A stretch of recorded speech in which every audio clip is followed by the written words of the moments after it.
Olha, o dia a dia corrido e a rotina agitada de trabalho muitas vezes fazem com que a gente deixe de lado algo muito importante, a nossa própria saúde. E é no final do ano, quando as férias chegam, que muita gente tira um tempinho ali para saber se está tudo bem. Uma das áreas que merecem bastante atenção nesse momento é a visão, pois diversas doenças estão associadas aos nossos olhos. Uma pesquisa feita pelo Instituto Datafolha mostrou que 58% dos brasileiros não têm o hábito de consultar o oftalmologista pelo menos uma vez ao ano. Números que preocupam os especialistas. Eu vou conversar sobre esse assunto agora ao vivo com o oftalmologista João Vitor Godinho. Ele está conectado aqui com a gente. Doutor, bom dia. Bom dia, Wilker. Muito obrigado pelo convite. Eu que agradeço, doutor, a presença do senhor aqui para fazer esse alerta tão importante, né? É um número bastante expressivo, né, de pessoas que não têm o hábito de visitar o oftalmologista com a regularidade necessária, né? Exato. Vamos colocar mais que 50% da população, né?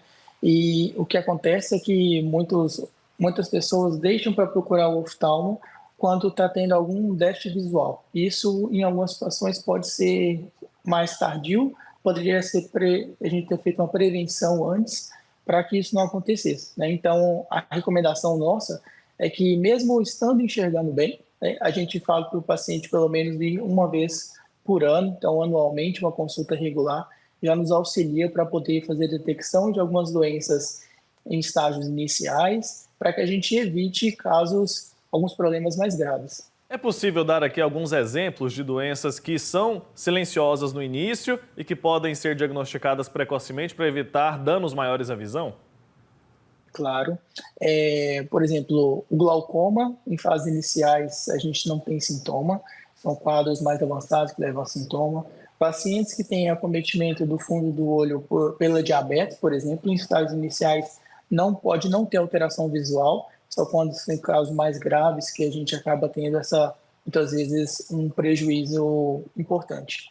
Certo. E agora a gente está numa fase que a gente usa muito as telas, né, o tempo todo. Celular, tablet, computador, televisão. Esse tipo de aparelho, ele causa uma certa preocupação? Isso pode danificar, prejudicar de alguma forma a nossa visão? Então, o que aconteceu é que a situação nossa do mundo acabou mudando, né? Hoje o nosso mundo é cada vez mais próximo, né? E o prejuízo que essas atividades acabam levando seria pelo excesso de atividade para perto, né? Então, a gente tem alguns estudos relacionados à incidência de luz azul, né? Então, em teoria, a gente tem qual seria o efeito dessa luz azul nos nossos olhos, mas o que a gente deve destacar é que o grande fator que é extremamente importante e prejudicial seria por o excesso de atividade para perto. Então, a gente sempre orienta, é claro que algumas faixas etárias isso acaba sendo mais importante, por exemplo, crianças, né? Criança até 2 anos deve-se evitar zero tempo de tela, e depois a gente vai liberando uma certa quantidade, vamos colocar até 1 hora por dia, mas não deixar muitas vezes a criança permanecer a tarde toda, o período todo, ainda mais no período de férias, né? Então, a gente diminuir isso e estimular atividades à exposição solar, né? Falando isso é importante porque a gente tem estudos que relacionam isso à incidência, aumento da incidência da miopia, né? É claro que essa questão de atividade para perto e em telas pode ter menos efeitos nocivos se a gente pensar em população adulta, né? Para a população adulta, a gente pensa com relação ao cansaço, pela exposição, muitas vezes sensação de pode ter dor de cabeça, a questão de ressecamento ocular. Então, de acordo com a faixa etária, a gente tem o que essas atividades em excesso podem levar a um prejuízo para a nossa visão. Uhum.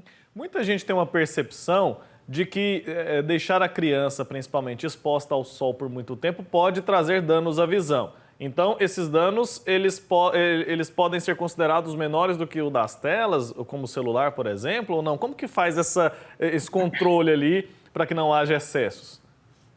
Certo.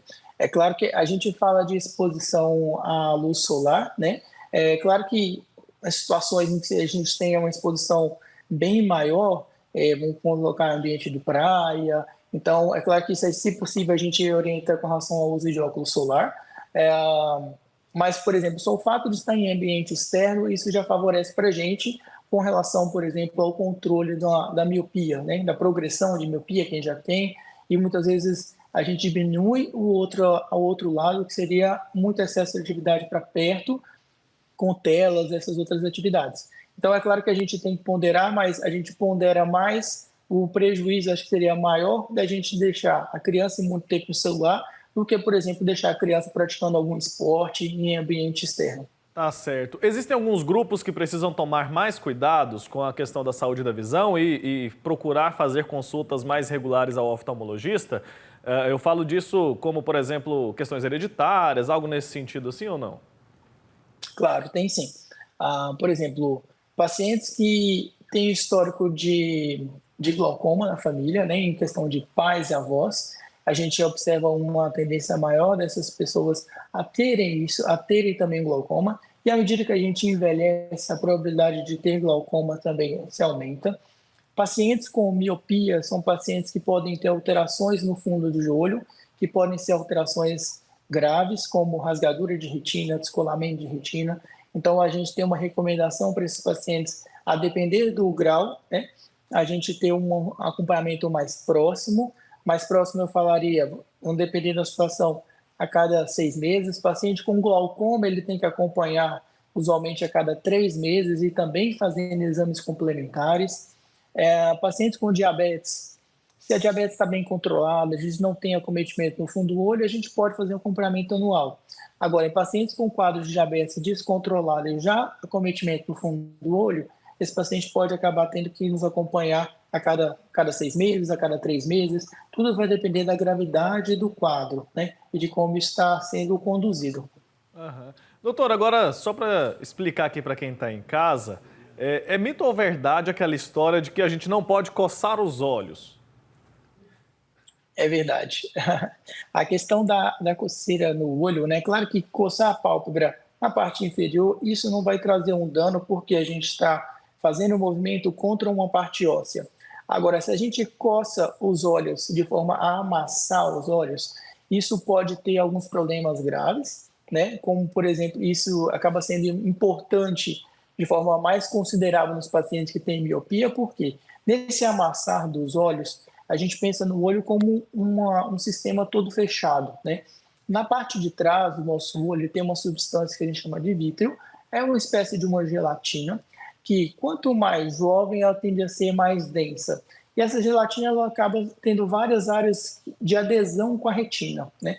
Então, quando a gente faz movimentos mais bruscos, a gente pode levar com que essa geleia ela comprima e, ao mesmo momento, quando ela for descomprimida, quando a gente tirar a mão, ela pode realizar a tração e fazer uma rasgadura na retina, que pode evoluir para um problema mais grave, que seria o descolamento, né? Uma outra consideração com relação ao coçar, a gente tem pacientes que têm alguma alteração na córnea, pacientes mais jovens, são pacientes que a córnea é mais móvel. Então, o coçar dos olhos, a gente não sabe quem veio primeiro, o ovo ou a galinha, né? Mas o coçar dos olhos pode favorecer algumas mudanças na córnea e esse paciente pode ter um quadro que a gente chama de uma ectasia da córnea, que em pacientes jovens o mais comum é o ceratocone. Então, assim, tem influência tanto na parte da frente do olho quanto na parte posterior ao olho. Então, o cuidado ao coçar sempre é algo importante e recomendado pelos oftalmologistas para a gente não coçar os olhos, se não for desse jeito mais suave contra uma estrutura óssea e sem amassar os olhos mesmo.